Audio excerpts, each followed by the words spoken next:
சேவகன் இளமை கலைஞன் இவனே சேவகன், சேவகன் கடமை தலைவன் இவனே சேவகன். வணக்கம், வாழ்த்துக்கள். வந்தவர்களுக்கு அனைவருக்கும் நன்றி பாராட்டி நிகழ்ச்சியை துவங்குகின்றோம்.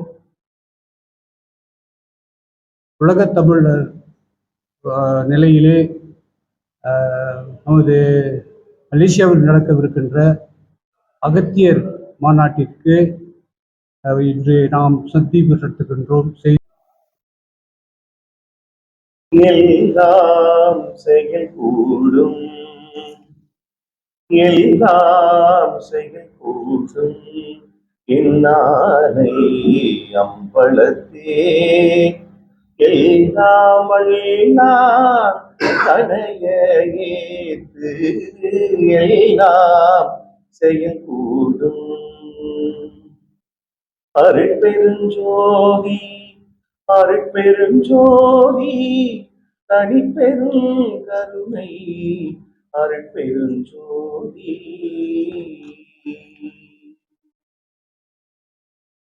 திருவிளங்க சிவயோக சித்தியெல்லாம் விளங்க, சிவஞான நிலை விளங்க, சிவானுபவம் விளங்க. திருவிளங்கு திருத்தில்லை திருச்சிற்றம்பலத்தே திருக்கூத்து விளங்க ஒளி சிறந்த திருவிளக்கே. உரு விளங்க உயிர் விளங்க உணர்ச்சி அது விளங்க, உலகமெல்லாம் விளங்க அருளுதவும் பெருந்தாயாம். மறுவிளங்கு குழல் வள்ளி மகிழ்ந்து ஒரு பால் விளங்க, வயங்கு மணி பொது விளங்க வளர்ந்த சிவன் கொழுந்தே. தலைநிறை கணபதி சரணம் சரணம், கஜமுக குணபதி சரணம் சரணம், சிலைமலை உடையவா சரணம் சரணம், சிவசிவா சிவசிவா சரணம் சரணம், அருளாரமுதே சரணம் சரணம், அழகாமலா சரணம் சரணம், கருணாலயனே சரணம் சரணம், கந்தா சரணம் சரணம் சரணம். ஓம் அகத்தீசாய நமக, ஓம் அகத்தீசாய நமக, ஓம் அகத்தீசாய நமக.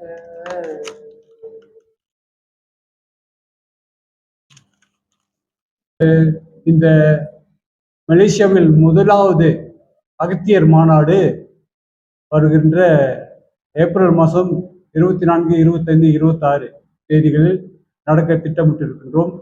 பெரிய ஒரு இல்லம் அது இயக்கம் 20 ஏக்கர் நிலத்தில் சிறப்பான அமைப்புகளோடு அந்த இல்லத்தில் நடத்துகின்றோம்.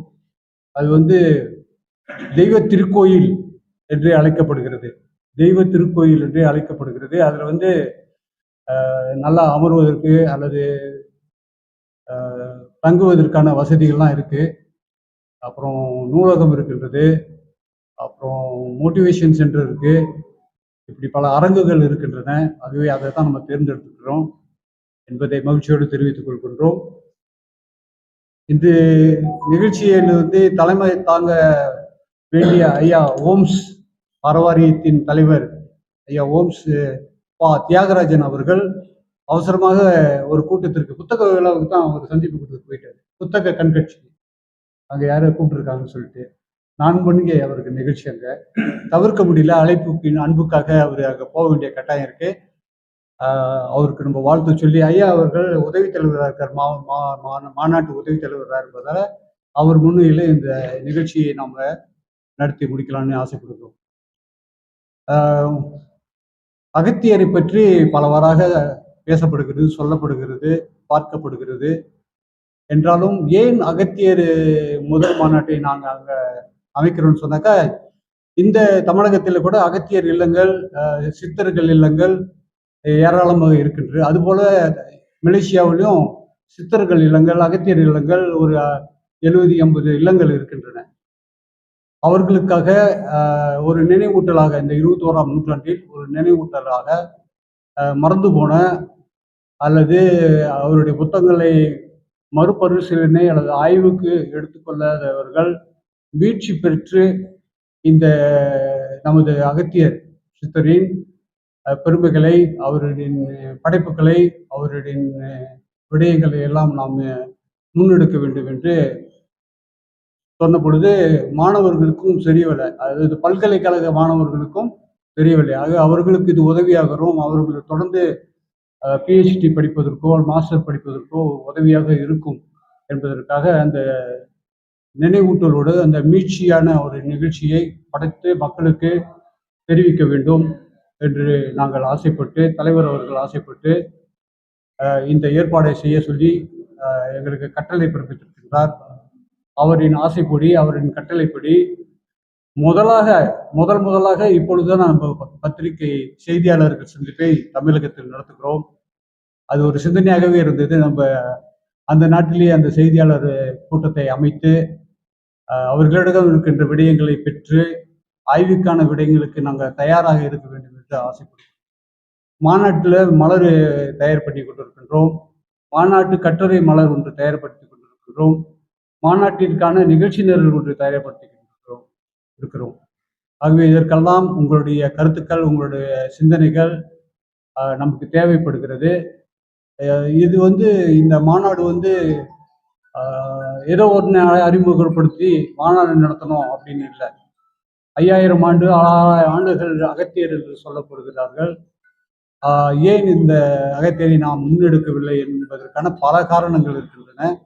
ஆனால் முன்னெடுத்து அவர் போற்றிய, அவர் கொடுத்த நெறிகளை, தமிழுக்காக அவர் ஆற்றிய சிந்தனைகளை அல்லது அவர் ஆற்றிய மருத்துவ குணங்களை, விசேஷங்களை இன்று இருக்கின்ற இளைஞர்கள், யுவதிகள், பெரியோர்கள், சான்றோர்கள் எல்லாம் ஒரு நினைவாக எடுத்து அவருக்கான ஒரு சிந்தனையை முன்வைப்பதிலே இந்த ஏற்பாட்டு குழு கடமைப்பட்டு இருக்கின்றது, பெருமைப்படுகிறது. இந்த சிந்தனையோடு அகத்தியரை பற்றிய விழா பல்வேறான கருத்துகள் மக்களிடையே பரவி கொண்டிருக்கின்றது. அதாவது வடநாட்டிலிருந்து அகத்தியர் தமிழ்நாட்டுக்கு வந்தார். இங்கு அவர் சமஸ்கிருதத்தை பரப்ப வந்தார் என்று சிலர் வாதிட்டுக் கொண்டிருக்கின்றார்கள். இன்னும் சிலர் மருத்துவத்தை பரப்ப வந்திருக்கின்றார் என்று சொல்கின்றார்கள். ஆனால் அவரை பற்றிய சரியான வரலாறு இல்லை. அகத்தியம் என்ற நூல் அவர் இயற்றியதாக சொல்லப்படுகின்றது. அந்த நூலும் நம்மிடையே இல்லை. இருந்தாலும் ஔவையாரை போன்று அகத்தியரும் பல்வேறான காலத்தில் இருந்திருப்பார்களோ என்ற எண்ணம் எல்லாரிடையும் இருக்கின்றது.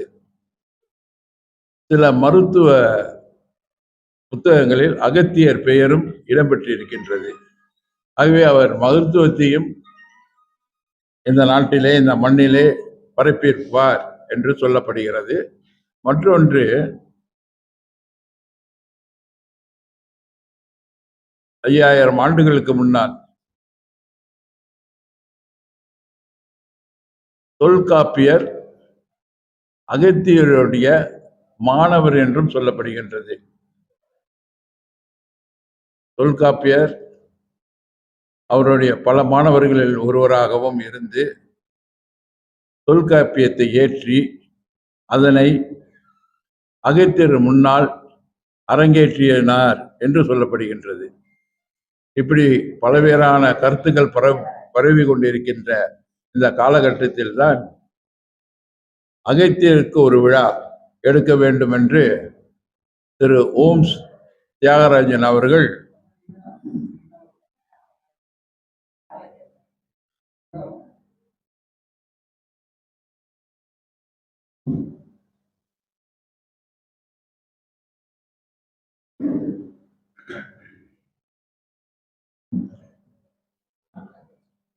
திரு ஓம்ஸ் தியாகராஜன் அவர்கள் முன்னெடுத்திருக்கின்றார்கள். அந்த முன்னெடுப்பு சரிதான் என்று அங்குள்ள இயக்கங்கள் அவருக்கு ஆதரவாகவும் பலமாகவும் அவர் பின்னால் இருக்கின்றன. ஆகவே இந்த மாநாட்டை தொடங்க வேண்டும் என்ற நல்ல நோக்கத்தோடு, அகத்தியருடைய புகழ் பரவ வேண்டும் என்ற எண்ணத்தோடு மலேசியாவில் ஏப்ரல் மாதம், சித்திரை மாதம் நடத்துவதென முடிவெடுக்கப்பட்டிருக்கின்றது. இந்த விழாவிற்கு நீங்கள் எல்லோரும் வந்து ஆதரவு தர வேண்டும்.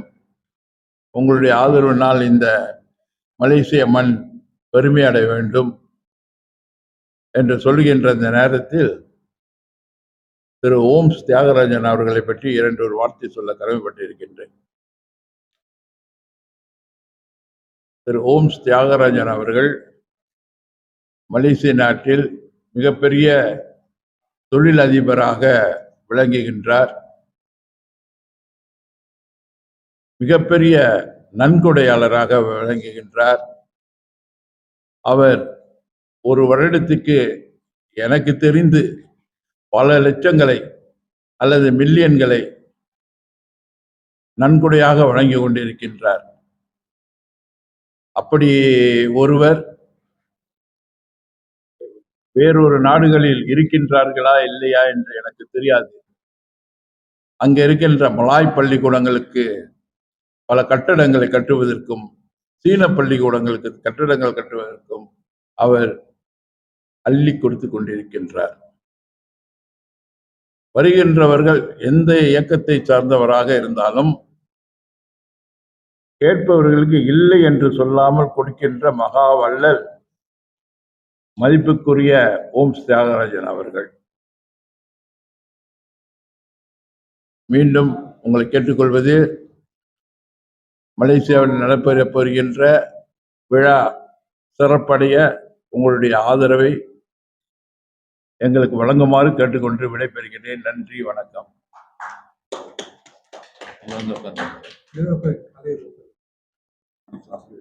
அகர முதல எழுத்தெல்லாம் ஆதி பகவன் முதற்றே உலகு. அருட்பெருஞ்சோதி அருட்பெருஞ்சோதி தனிப்பெரும் கருணை அருட்பெருஞ்சோதி.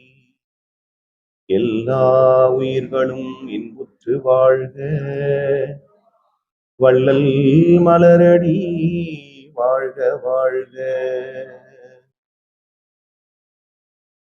மூலன் உரை செய்த 3000 தமிழ், மூலன் உரை செய்த 300 மந்திரம், மூலன் உரை செய்த 30 உபதேசம், மூலன் உரை செய்த 3ம் ஒன்றாமே.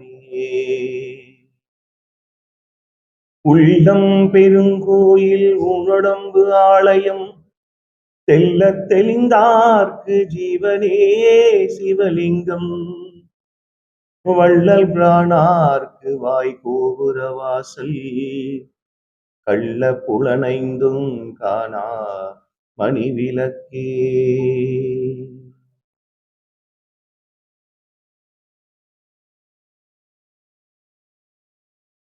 அருட்பெருஞ்சோதி அருட்பெருஞ்சோதி தனிப்பெரும் கருணை அருட்பெருஞ்சோதி. அனைவருக்கும் வணக்கம். எல்லாம் வல்ல பரம்பருடைய திருவருளோடு படைப்பிக்கப்பட்ட இந்த பிறவியிலே, அதுவும் பெருமை மிகுந்த மானுட பிறவி என்று சொல்கிறார்கள். அவ்வளவு எளிதாக கிடைக்கக்கூடிய விஷயம் கிடையாது இந்த மனித பிறவி என்று சொல்வார்கள். கோடான கோடி புண்ணியம் செய்ததால் தான் மானுட பிறவி என்று எல்லா ஞானிகளும் மகான்களும் சொல்லுகிறார்கள். அதைத்தான் அருட்பெருஞ்சோதி வள்ளல் பெருமானும் அதை சொல்லுகிறார். கோடான கோடி புண்ணியங்கள் என்று சொல்வது ஒவ்வொரு பிறவியிலும் நாம் நன்மைகளை செய்து வினைகளை எல்லாம் வென்று மானுட பிறவியாக நாம் இங்கே பிறக்கின்றோம் இந்த மண்ணுலகிலே. அதுவும் இந்த பெருமை மிகுந்த பாரத தேசத்திலே அன்னை தமிழிலே நாம் அவதரிக்கிறோம் என்றால் அது ஆண்டவனுடைய முழுமையான அருளாசிதான்.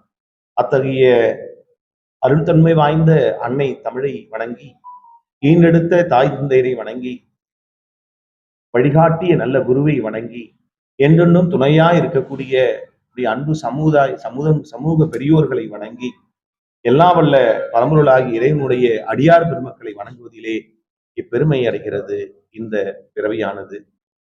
அத்தகைய அருள்தன்மை வாய்ந்த இந்த பிறவியிலே எம்மையும் பணிகொண்டு இரவாத வரமளித்த அன்னையில் ஊர்ந்த அருட்பெரும் ஜோதி ஆண்டவர் என்று சொல்கிறார். ஆக ஜோதி என்பது உயிர், ஜோதி என்பது அறிவு, ஜோதி என்பதுதான் இந்த உலகத்தை எல்லாம் படைத்து காத்து ரட்சித்து அருள்வாளிக்கக்கூடிய ஒரு ஒப்பற்ற பேராற்றல் எதுவோ அதுதான் ஜோதியாக விளங்குகிறது. அத்தகைய ஜோதிமயமாய் விளங்கக்கூடிய எம்பெருமான் உடலிலும் உயிரிலும் அணுவாக இருந்து பிரபஞ்சம் முழுக்க நிறைந்திருந்து சகல உயிர்களையும் 84 லட்சம் யோனி வேதங்களையும் காத்து ரட்சிக்கக்கூடிய இறை ஆற்றலாக விளங்கி கொண்டிருக்கின்றார்.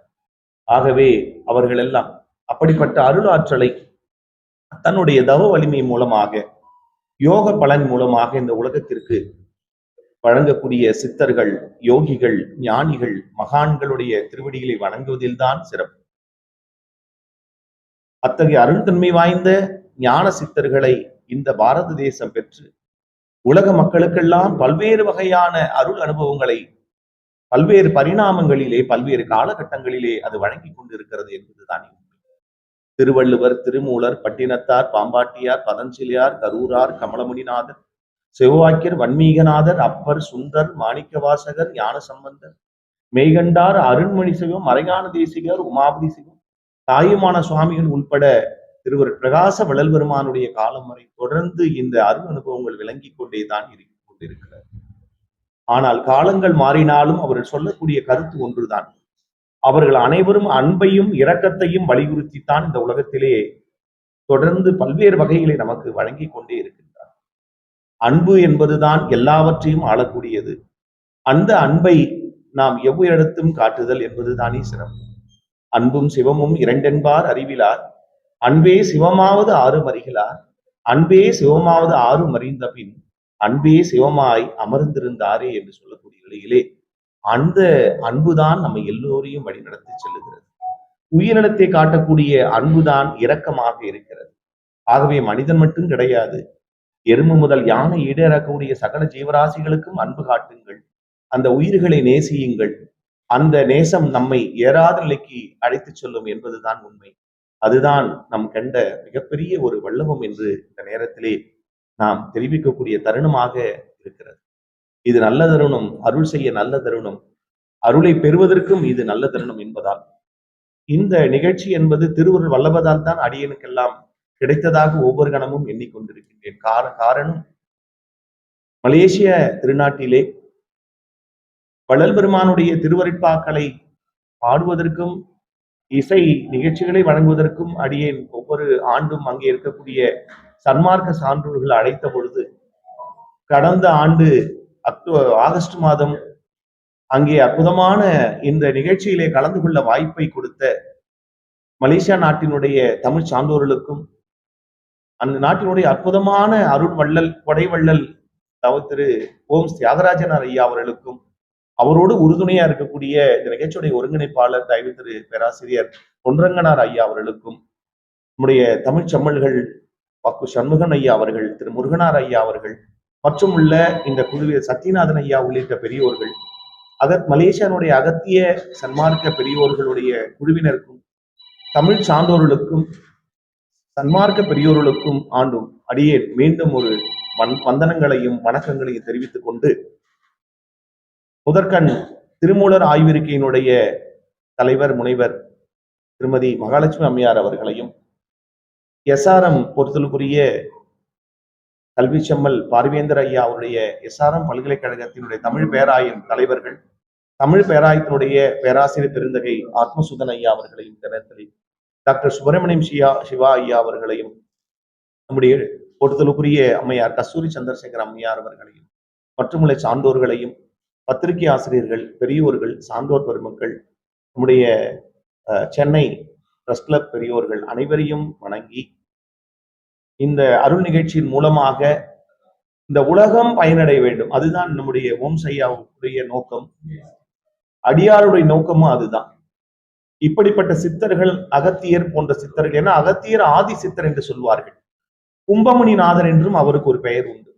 அவர் உருவத்திலே மிகவும் ஒரு சிறுமையான அந்த தேகத்தை, அதாவது கண்ணுக்கு தெரியாத அளவிற்கு, ஏன்னால் அஷ்டமா சித்திகள் என்று சொல்லக்கூடிய அனிமா, மகிமா, பிராப்தி, பிரகாமியம் என்று சொல்லக்கூடிய நிலையிலே அஷ்டமா சித்திகளை பெறுதல் என்பது சித்தர்களுடைய மிகப்பெரிய ஒரு தவம். வள்ளல் பெருமான் என்ன செய்கிறார்னா, 6 சித்திகள் 64 கோடி சித்திகளையும் பெற்றவர் திருவூர் பிரகாச வள்ளல் பெருமானார். அப்படிப்பட்ட அருள் வல்லமையுடைய சித்தர்கள் இந்த உலகத்திற்கு அவதரித்து என்பது உலக நன்மைக்காகத்தான்.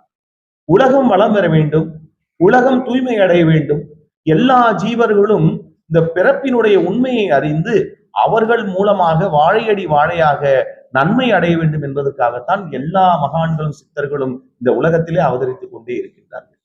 பல்வேறு பெயர்களிலே அவர்கள் உலாவிக் கொண்டிருந்தாலும் காரணம், ஒரு சித்தரை நாம் அறியணும் அப்படின்னா, சித்தர் என்பவர்கள் அறிவு விளக்கம் பெற்றவர்கள் தான் சித்தர்கள். பேய் போல் திரிந்து பிணம்போல் கிடந்து இட்ட பிச்சையை நாய்போல் அறிந்தி நன்மங்கரை தாய்போல் கருதி செய்வோர் தமர் இணக்கம் செய்வார்கள் எவரோரோ அவர்தான் தெளிந்த ஞானிகள் என்று பட்டினத்து பெருமான் சொல்லுவார்.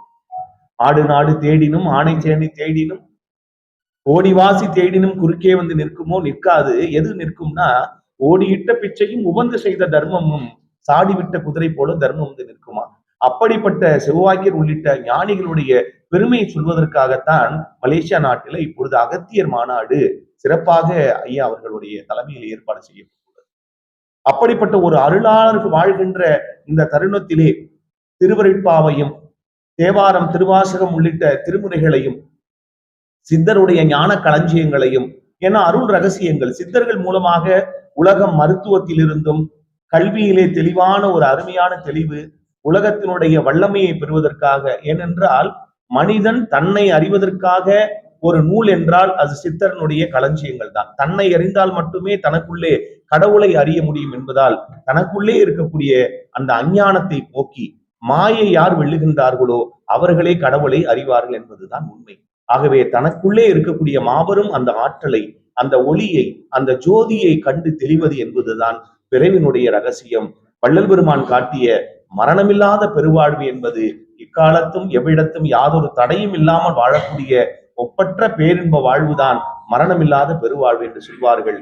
அத்தகைய மரணமில்லாத பெருவாழ்வையும் சாகாவரத்தையும் பெற்று இந்த உலகம் நன்மை அடைய வேண்டும் அப்படின்னு இந்த நேரத்துல நாம் அனைவரையும் வணங்குகிறோம்.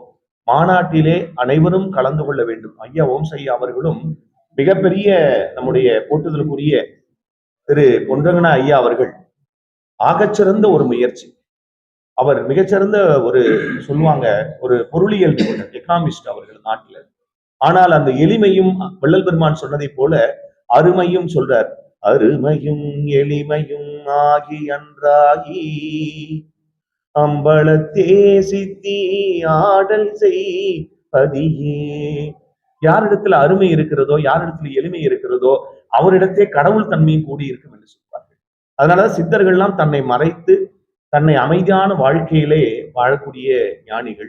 ஆகவே எல்லோருமே சித்த நிலையிலே வாழ வேண்டும். வாழ்வியலிலிருந்து அருளியலை பெற வேண்டும். அதுதான் ரொம்ப முக்கியமான ஒரு விஷயம். வாழ்க்கை கடவுள் கொடுத்த அந்த அற்புதமான இல்லறத்தில் இருந்து நாம் அருளை அடைவது. ஏன்னா வள்ளுவ பெருந்தகை அறம்பொருள் இன்பத்தை காட்டினார், வள்ளலார் வீடு பேரின்பம் நிலை கூட காட்டினார்.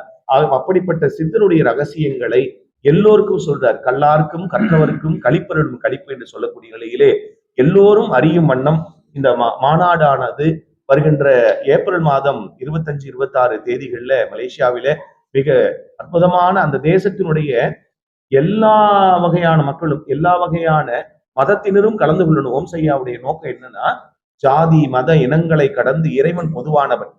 ஒரு மனிதனுக்கு பசி என்பது பொதுவானது, தாகம் என்பது பொதுவானது.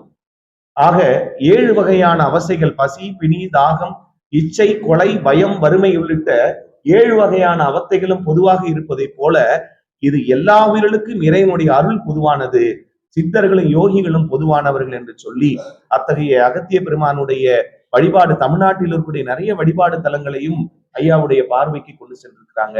அகத்திய பெருமானுடைய பெருமையை உலகம் அறிய செய்ய வேண்டும். அகத்தியர் ஞானம் என்பது போற்றப்படக்கூடியது. ஆகவே ஞான நூல்கள் எல்லாம் இந்த உலகத்திலே நிறைய பேருக்கு கிடைக்கப்பெற்று அதன் மூலமாக யோக சூத்திரங்களும் மருத்துவ நூல்களும் வாழ்வியல் தத்துவங்களும் சித்தருடைய நெறி களஞ்சியங்களும் சென்று அடையும் பொழுது இந்த உலகம் ஒழுக்கமும் சமநிலையும் அடையும். காரணம் என்ன அப்படின்னா, ஒழுக்கமில்லாத ஒரு மனிதனுக்கு கல்வியை கொடுத்தாலும் பலனில்லை, ஒழுக்கமில்லாத ஒரு மனிதனுக்கு செல்வத்தை கொடுத்தாலும் பலனில்லை, இல்லை ஒழுக்கமில்லாத ஒரு மனிதனுக்கு கடவுள் வரத்தை கொடுத்தால் கூட பலனில்லை என்பதால் தான் ஒழுக்கம் சார்ந்த வாழ்க்கையை எல்லோருமே அக ஒழுக்கம் புற ஒழுக்கம் என்ற நிலையிலே 2 ஒழுக்கமும் எல்லோருக்கும் கிடைக்கணும். ஆகிய அக ஒழுக்கத்தை சொல்வாங்க, அக ஒழுக்கத்தை நாம் அறிவால் அறிய வேண்டும், புற ஒழுக்கத்தை நாம் பிறரிடமிருந்து பெற்று தாய் தந்தையர் உறவுகளிலிருந்து பெற்று குருவினுடைய வடிவாக பெற்று நாம் ஆன்ம நிலையை அடைய வேண்டும் என்று சொல்லி உங்கள் அனைவரையும் வாழ்த்துகின்றோம். மேலும் இந்த நல்ல ஒரு வாய்ப்பை வழங்கிய மலேசியா அகத்தியர் மாநாட்டினுடைய தலைவர் பெருந்தகை போற்றுதலுக்குரிய திரு ஓம்ஸ் ஐயா அவர்களையும் நம்முடைய பொன்றங்கனார் ஐயா அவர்களையும் மற்றுமுள்ள விழா குழுவினரையும் இந்த விழாவிலே மிக சிறந்த அளவிலே ஏற்பாடு செய்த அத்துணை சான்றோர் பெருமக்களையும் நம்முடைய திருமூலர் ஆய்விருக்கை அம்மையார் மகாலட்சுமி அம்மையார் அவர்கள் எஸ்ஆர்எம்மில் இருந்து நம்முடைய பேராசிரியர் ஆத்மசுதன் ஐயா மற்றும் பத்திரிகை ஆசிரியர் பெருமக்கள் சான்றோர் பெருமக்கள் அனைவருக்கும் நல்வாழ்த்துக்களையும் வந்தனங்களையும் தெரிவித்து, நாம் வாழ்வது நமக்காக மட்டுமல்லாமல் நாம் வாழும் பொழுது ஏதாவது ஒரு ஜீவன் ஒரு நாளைக்கு நன்மை பெறுமானால் அதுதான் நல்ல ஒரு அறமாக இருக்கும். இல்லறமே நல்லறமாக இருந்து எல்லா உயிர்களையும் வாழ வைப்போம். அருட்பெரும் ஜோதி எல்லா உயிர்களும் இன்புற்று வாழ்க. வள்ளல் மலரடி வாழ்க வாழ்க. அகத்தியம் எங்களை ஈர்த்தது. திருமூலருக்கு முன் நாங்கள் பார்த்து கொண்டிருந்ததும் படித்துக் கொண்டிருந்ததும் அகத்தியத்தை தான். அகத்தியர் தலைமை சித்தர், திருமூலர் முதன்மை சித்தர். எனவே இந்த மாநாட்டில் நாம் உள்ளுணர்வோடும் ஒரு நம்முடைய சுவாசத்தை உழைப்பாக்கி இதற்கு தர வேண்டும் என்ற ஆர்வம் இந்த கலந்துரையாடலின் போது எனக்கு ஏற்பட்டது. அந்த வகையில் இந்த மாநாட்டிற்காக கட்டுரைகளை 50க்கும் மேற்பட்ட கட்டுரைகளை நாங்கள் வாங்கி அனுப்பி இருக்கின்றோம். அந்த கட்டுரைகளை ஏற்கும் பொறுப்பை திரு ஞானசம்பந்தம் அவர்கள், திரு ராஜேஷ், ஆய்வாளர் முனைவர் ராஜேஷ் அவர்கள், திரு தர்மலிங்கம் அவர்கள் போன்றோர் எடுத்து செய்திருக்கின்றார்கள். இன்னும் 50 கட்டுரைகளை அனுப்ப இருக்கின்றோம். இது மட்டுமல்ல, இங்கு நான் தெரிவிப்பது என்ன என்று சொன்னால், இந்த மாநாட்டின் நோக்கம், குறிப்பாக என்னை செயற்குழு உறுப்பினராகவும் போட்டதில் பெரிதும் மகிழ்ச்சி அடைகின்றேன்.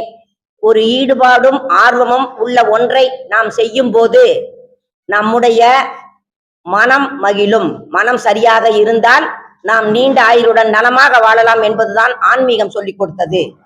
இந்த மாநாட்டில் நான் தெரிந்து கொள்ள வேண்டியது, இந்த மாநாடு சிறக்க, இந்த கலந்துரையாடலில் நான் தெரிந்து கொள்ள வேண்டியது, இந்த மாநாடு சிறக்க தமிழகத்தில் இருந்து நாங்கள் என்ன செய்ய வேண்டும் என்ற ஒரு தெளிவு எங்களுக்கு கிடைத்தால் நாங்கள் அனைத்தையும் மிக சிறப்பாக செய்து தருவோம் என்பதை உள்ளார்ந்த ஈடுபாட்டுடன் இங்கு அனைவர் முன்னிலையிலும் இது என்னுடைய ஆணித்தரமான ஒரு பதிலாக சொல்கின்றேன். பல்வேறு பணிகள் எங்களுக்கு, ஆனால் இதை முழுமையான ஈடுபாட்டோடு செய்வோம்.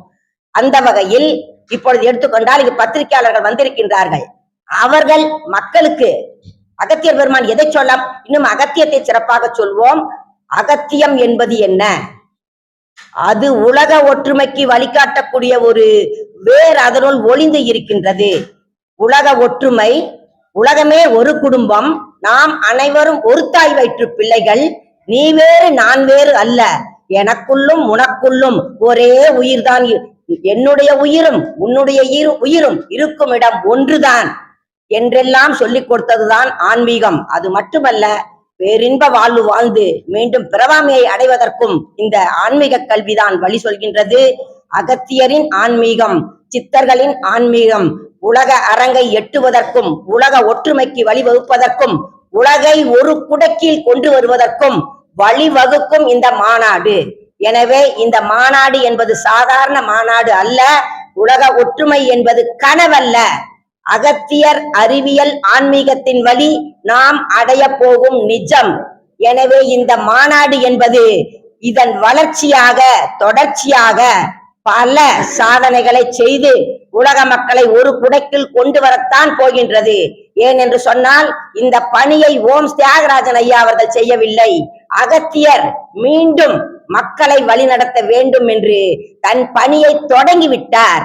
அதன் தலைமையை ஓம் ஐயா அவர்களுக்கு கொடுத்திருக்கிறார் என்று சொன்னால் அங்குதான் நாம் சிந்திக்க வேண்டும். இப்பொழுது ஓம் ஐயா அவர்களை பற்றி எப்படி சொன்னார்கள் என்று அந்த சுருங்கிய விளக்கத்தில் நீங்கள் எல்லாம் புரிந்து கொண்டிருப்பீர்கள். அவருடைய அன்பும் கருணையும் இரக்கமும் இருந்தால் பேரின்ப வாழ்வு மீண்டும் பிறவாமை. அவரிடம் இருந்த அன்பும் கருணையும் இரக்கமும் தான் அகத்தியர் பெருமானால் இவருக்கு இந்த நல் வாய்ப்பு கிடைத்திருக்கின்றது. எனவே இது மாநாடு அல்ல, உலக அரங்கில் அகத்தியம் மக்களை ஒருங்கிணைக்க, உலகளாவிய ஒரு அமைப்பை உருவாக்க, ஒரு நிரந்தர செயலகத்தை ஏற்படுத்த, அதன் வழியாக தமிழகத்தில் தென்றலாக பொதிகை தென்றலாக வீசிய அகத்தியத்தை உலகம் முழுமையிலும் கொண்டு செல்ல மலேசியாவில் தொடங்கிய செயலகம் தமிழ்நாட்டில் உள்ள அனைத்து அமைப்புகளையும் ஒருங்கிணைத்து அகத்தியருக்கு சொல்ல வேண்டுமா, குடில்களா, தபோவனமா, கோயில்களில் வழிபாடுகளா, ஆசிரமமா, எத்தனை பேர் ஆர்வமுடன் ஈடுபாட்டுடன் செய்து கொண்டிருக்கின்றார்கள். அவர்களை எல்லாம் ஒருங்கிணைத்து அத்தனை ஆற்றல்களையும் ஒரே வல்லமை உள்ள சக்தியாக ஆக்கி, நமக்கே சக்தி என்பது வல்லமை என்பது மிக அதிகமாக இருக்கும் பொழுது அத்தனை அமைப்புகளையும் இணைக்கும் போது அந்த கூட்டு சக்தியால் நாம் உலகை ஒருங்கிணைக்க அகத்தியர் பெருமானின் ஆசி நமக்கு முழுமையாக கிட்டும் என்ற வகையில்